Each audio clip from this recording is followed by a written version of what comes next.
A day in my life as a bunsong anak ni Luciana. Hello everyone! So today, kami magtrapo. Kay pan 3 days na naman rin sa hospital. Kaya naiidya kaligo. Diba?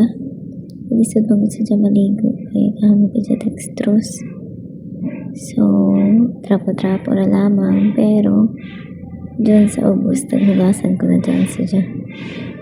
Nakay, since kailangan di dyan ng oxygen ko dyan. So, magdali kami paghugas dito. Igura dyan kahugasan ng ija. Dapat hugasan. Pero, ang jawa yung jawani mo. Kaya na yung kahugasig. So, kailangan trapo-trapo rakan.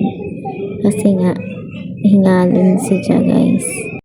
Sinanay at first, nagdun siya magpahugas ng ija down there kay sipog lagi ko na siya sa ako, and then taglaan ko siya di mo kailangan masipog kay kung sa una ikaw ang magsinit sa ako kuman it's time for me na magbayo sa imo kay kuman naman ko sa una so ako na sa kuman ito ang tagaragaraan ko kasi sa kuulo dyan aling makalipa isinamot na ako hindi na mo dyan ako naisipan tani kumukukin tayo para lamang makatawa siya since mayroon lagi dyan tagbati mahiyom ra lamang tamon tapos tagkudkud ko ra dyan yung mga kulo dito kay dyan cutics and then trapo-trapo naman nasa sige guys for your information basi wala ka mo na ako apel sige minsan kumanda dyan din alcohol